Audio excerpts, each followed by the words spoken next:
మీ అందరితో కూడా పంచుకొని ఆ తర్వాత వెళుతా. ఈరోజు నేను మీ అందరికీ కూడా ఈ విషయం ఎందుకు చెప్తా ఉన్నాను అని అంటే, రాజకీయాలు దిగజారిపోయాయి. నిజంగా మీరంతా కూడా చూస్తూనే ఉన్నారు ఏ రకంగా అబద్ధాలు చెప్తా ఉన్నారు, ఏ రకంగా మోసాలు చేస్తూ ఉన్నారు, ఏ రకంగా కుట్రలు చేస్తూ ఉన్నారు అని అందరికీ మీరే ప్రతిరోజు మీరు చూస్తూ ఉన్నారు. మొన్నటికి మొన్న వీళ్ళే అవ్వాతాతలకు ఇంటికే వచ్చే పెన్షన్ను అడ్డుకున్నది వీళ్ళే.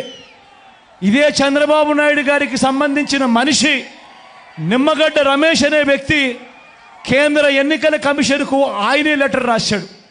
రాసి వాలంటీర్లు ఇంటికి రాకూడదు, వాలంటీర్లు ఇంటికి పో అని వీళ్ళంతటి వీళ్ళే అద్దుకొని అవ్వాతాతలకు ఇంటికే వచ్చే పెన్షన్ రాకుండా చేశారు వీళ్ళు.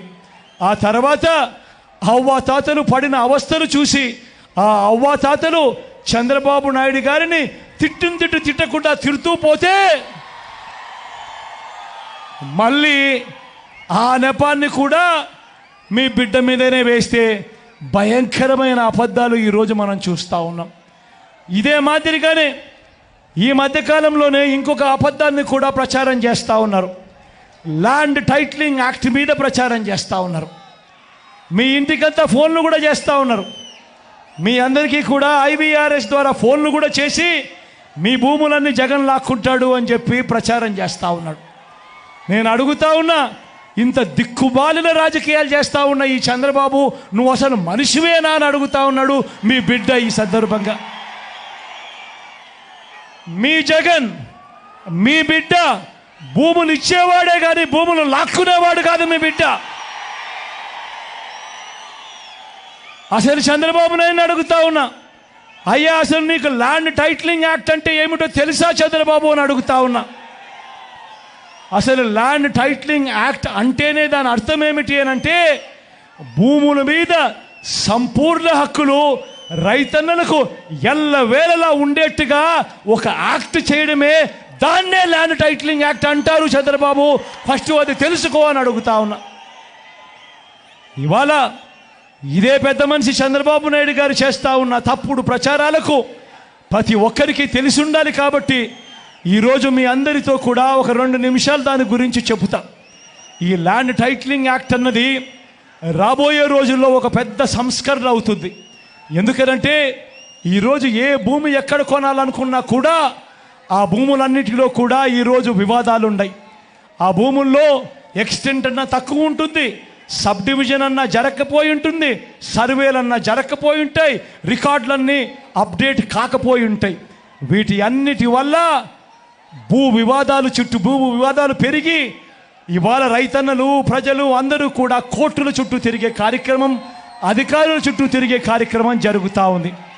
మీ బిడ్డ రాబోయే రోజుల్లో చేయాలనుకునే సంస్కరణ ఏమిటి అంటే, ఏ రైతన్నా కూడా ఏ ఒక్కరైనా కూడా వాళ్ళ భూముల కోసము ఎవరి చుట్టూ తిరగాల్సిన పని ఉండకూడదు. ఏ కోర్టుకు వివాదాలకు సంబంధించిన ఏ కోర్టుకు వెళ్లాల్సిన పరిస్థితి ఆ భూముల మీద వాళ్ళకు సంపూర్ణ హక్కులు వాళ్లకు కల్పిస్తూ, ఆ భూముల మీద ఏదైనా వివాదం ఉంటే ఆ వివాదాన్ని గవర్నమెంట్ గ్యారంటీ ఇస్తూ వివాదం లేదు ఈ భూములు అని చెప్పే ఒక సంస్కరణ తీసుకుని రావాలని మీ బిడ్డ ఆలోచన. మీ బిడ్డ ఆలోచన ఆ భూముల మీద ఏదైనా వివాదం ఉంటే ఆ వివాదానికి ఏకంగా ఇన్సూరెన్స్ కూడా చేసి ఎటువంటి వివాదము కూడా ఉండకుండా చూడాలి అనేదే మీ బిడ్డ. టైటిల్ ఇన్సూరెన్స్ కూడా చేసి ఎటువంటి వివాదము లేని టైటిల్స్ ప్రతి ఒక్కరి దగ్గర ఉండాలి అనేదే మీ బిడ్డ లక్ష్యం. కానీ ఇది జరగాలి అని అంటే మొట్టమొదటిగా జరగాల్సిందేమిటంటే, రాష్ట్ర వ్యాప్తంగా జరుగుతూ ఉన్న సర్వే పూర్తి కావాలి. 100 సంవత్సరాల తర్వాత అప్పుడెప్పుడో బ్రిటిషర్లు సర్వే చేశారు. దాని తర్వాత ఈ దేశంలో కానీ ఈ రాష్ట్రంలో కానీ సర్వేలు మళ్ళీ చేసే పరిస్థితి లేదు. ఈరోజు మొట్టమొదటిసారిగా మీ బిడ్డ గ్రామ సచివాలయాలు తీసుకొని వచ్చి అందులో ఏకంగా 15,000 సర్వేయర్లను కూడా అందులో పెట్టి ఈరోజు మీ బిడ్డ 100 సంవత్సరాల క్రిందన జరిగిన సర్వేను మళ్ళీ మీ బిడ్డ ప్రతి ఎకరాను కూడా సర్వే చేయిస్తూ ఉన్నాడు. రైతుల కోసం సర్వే చేయించడమే కాకుండా వాటికి సంబంధించిన సరిహద్దు రాళ్లను పెట్టిస్తూ ఉన్నాడు, రికార్డులన్నీ అప్డేట్ చేయిస్తూ ఉన్నాడు, సబ్ డివిజన్ చేయిస్తూ ఉన్నాడు. చేసి ఆ రైతన్నలకే హక్కు పత్రాలను ఎక్కడికి పోకుండా పదిలంగా రైతన్నలకు అందేట్టుగా చేస్తూ ఉన్నాడు మీ బిడ్డ. ఇవన్నీ కూడా పూర్తయిపోయిన తర్వాత కానీ రాష్ట్రంలో 17,000కు సంబంధించిన రెవెన్యూ గ్రామాలుంటే ఇప్పటిదాకా 6,000 రెవెన్యూ గ్రామాలు మాత్రమే పూర్తయ్యాయి. రాబోయే ఇంకా 1.5-2 సంవత్సరాలలో పూర్తిగా 17,000 గ్రామాల సర్వే కూడా పూర్తయిపోతుంది. ఆ తర్వాత ప్రతి రైతన్న దగ్గర, ప్రతి ఒక్కరి దగ్గర వాళ్ళ భూములకు సంబంధించిన పక్కా రికార్డులు ఉంటాయి. సర్వే చేసిన భూమి ఉంటుంది, సరిహద్దులు పాతిన భూములు ఉంటాయి, రికార్డ్స్ అన్నీ అప్డేట్ అయిన భూములు ఉంటాయి, సబ్ డివిజన్ జరిగిన భూములన్నీ కూడా పూర్తి హక్కులతో ఆ రైతన్నులకు, ఆ పేదలకు, వాళ్ళందరికీ కూడా వాళ్ళ దగ్గర ఉంటాయి. అటువంటి పరిస్థితిలో ఆ పరిస్థితి వచ్చిన తర్వాత ఈ ల్యాండ్ టైటిలింగ్ యాక్ట్ తీసుకొని వచ్చి ఏ స్థాయిలోకి తీసుకొని పోతామోనంటే ఆ భూములకన్నిటికీ వివాదాలు ఏదైనా వస్తే ప్రభుత్వం గ్యారంటీ అని చెప్పే పరిస్థితిలోకి తోడుగా ఉండే కార్యక్రమమే ఈ ల్యాండ్ టైటిలింగ్ యాక్ట్ అన్నది. ప్రతి ఒక్కరూ కూడా తెలుసుకోమని కోరుతూ, చంద్రబాబు చెప్పే అబద్ధాలు, చంద్రబాబు చేసే మోసాలను ఏ ఒక్కరూ కూడా నమ్మొద్దు అని చెప్పి ప్రతి ఒక్కరిని కూడా ప్రార్థిస్తా ఉన్నా. అదే మాదిరిగా రిజిస్ట్రేషన్లకు సంబంధించి కూడా మళ్ళీ ఇదే రకమైన అబద్ధాలు ప్రచారం చేస్తూ ఉన్నారు. రిజిస్ట్రేషన్ చేసేటప్పుడు ఫిజికల్ డాక్యుమెంట్లు ఇవ్వడం లేదు అని చెప్పి ఇంకొక తప్పుడు ప్రచారం చేస్తూ ఉన్నారు. అయ్యా చంద్రబాబు, ఈ సందర్భంగా నీకే చెప్తా ఉన్నా, ఇప్పటిదాకా ఏకంగా 9 లక్షల రిజిస్ట్రేషన్లు జరిగాయి కార్ 2 సాఫ్ట్వేర్తో. కార్ 2 సాఫ్ట్వేర్ తీసుకువచ్చి కార్డ్ 2, ఇంతకు ముందంతా కార్డ్ 1 సాఫ్ట్వేర్ ఉండేది, అది మరింతగా అప్గ్రేడ్ చేసి కార్డ్ 2 సాఫ్ట్వేర్ తీసుకొచ్చి దేశవ్యాప్తంగా అమలవుతా ఉన్న ఈ కార్డ్ 2 సాఫ్ట్వేర్ను మనం కూడా తీసుకువచ్చి ఈ కార్డ్ 2 సాఫ్ట్వేర్ ద్వారా ఏకంగా 9 లక్షల రిజిస్ట్రేషన్ చేయడమే కాకుండా రిజిస్ట్రేషన్ చేసిన తర్వాత ఆ డాక్యుమెంట్లన్నీ కూడా ఆ భూ హక్కు యజమానుల దగ్గరికి ఇవ్వడం కూడా జరిగింది చంద్రబాబు అని చెప్తా ఉన్నా.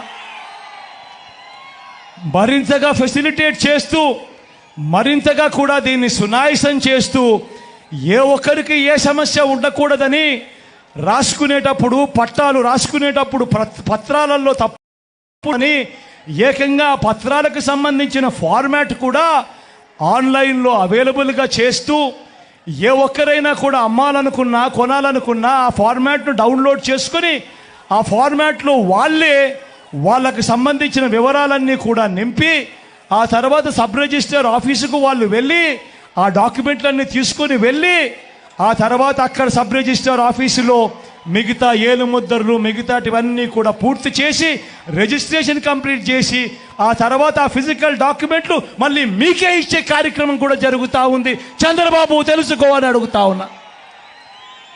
ఇవన్నీ కూడా ఎందుకు చెప్పాల్సి వస్తూ ఉందనంటే ఈరోజు రాజకీయ వ్యవస్థ చెడిపోయింది.